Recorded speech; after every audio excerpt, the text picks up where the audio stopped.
pour tout le monde, le cheminement d'électricité dans les cavités cardiaques au niveau de l'ECG, il va être signalé à travers des ondes. C'est ce que nous allons voir aujourd'hui, la création des ondes. Quelles sont ces ondes? L'onde P, le complexe QRS, oui, l'onde T. Une fois le nœud sinusal commence la dépolarisation, le CG va interpréter cette charge électrique. Comment? Par une ligne isoélectrique.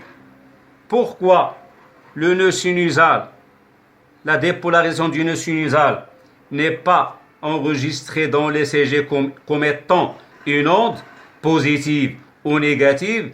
Parce que c'est moins de fibres, moins de charge électrique. Donc c'est comme s'il n'y a pas une charge électrique. C'est pourquoi le CG l'interprète comme étant une ligne isoélectrique. Puis, une fois le nœud sinusal dépolarisé, il y a ensuite la dépolarisation des oreillettes, des deux oreillettes. Il est interprété au niveau de l'électrocardiographe par une onde P. Voilà une onde P. Une onde appelée P. Cette onde P, on doit savoir sa forme, sa durée et son amplitude. La durée de l'onde P, il est inférieur à 3 petits carreaux. Ainsi que l'amplitude aussi, c'est aussi 3 petits carreaux.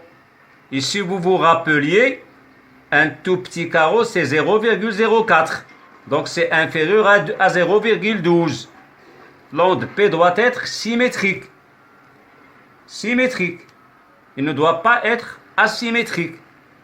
Une fois l'impulsion électrique n'est pas allée de haut vers le côté gauche, donc il est parti vers le côté droit. Tout ce qui passe vers le côté droit, il est négatif, et tout ce qui passe vers le côté gauche, il est positif. Donc, puisqu'il est parti vers le côté droit, j'ai dit qu'il doit être positif. Donc, le CG va enregistrer une onde qui est négative. Une onde négative, l'onde qui suit l'onde P doit être appelée Q. L'onde négative qui suit l'onde P est appelée l'onde Q. Elle représente la dépolarisation du septum ou la dépolarisation septale. Puis, la dépolarisation du ventricule droit et du ventricule gauche. Cette dépolarisation se fait en même temps. Et puisque l'épaisseur du ventricule gauche, c'est 3 fois l'épaisseur du ventricule droit, et il y a dans le cœur la loi de la jungle. Donc c'est le ventricule gauche qui va l'emporter. Donc la dépolarisation va être dans ce sens.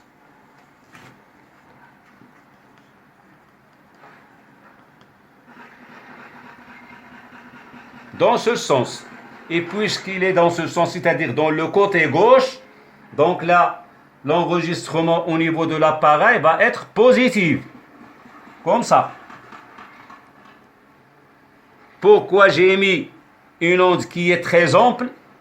Parce que le ventricule gauche, il est volumineux. C'est pas comme la région septale. L'onde ici, elle est toute petite parce que le septum, il est petit.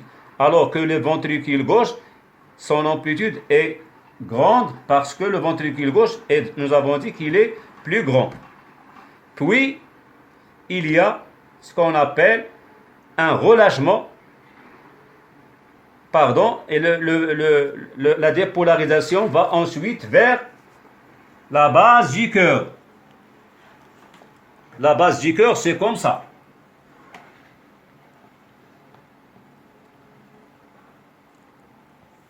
Vous allez me dire, que la base du cœur c'est ici et le sommet c'est là? Non, monsieur, parce que le cœur c'est comme un triangle inversé. Voilà le sommet et voilà la base. Donc pour le cœur, le sommet c'est ici, la base c'est ici. Donc la dernière région à être dépolarisée au niveau du ventricule, c'est la base du cœur.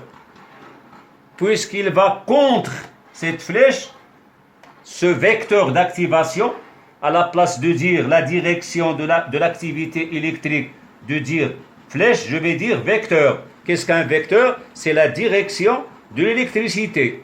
La direction de l'électricité va dans le sens contraire du ventricule gauche. Donc, il va enregistrer une onde qui est négative, que je vais appeler S.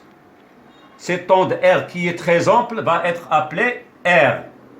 Donc, pour dépolariser le ventricule, nous avons besoin de 3 ondes.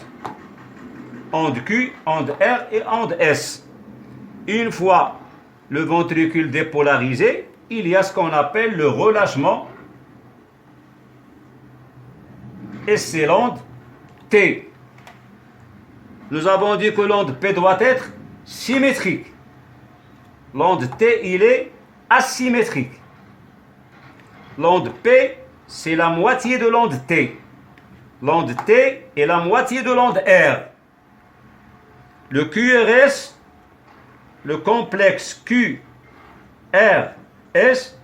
doit être inférieur à 0,12, c'est-à-dire 3 petits carreaux. Inférieur à 3 petits carreaux.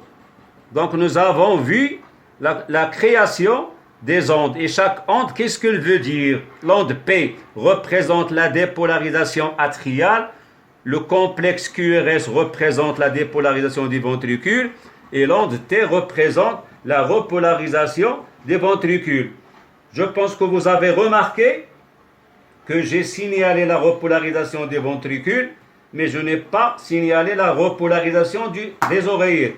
Pourquoi? Parce que la repolarisation des oreillettes se fait en même temps que la dépolarisation des ventricules.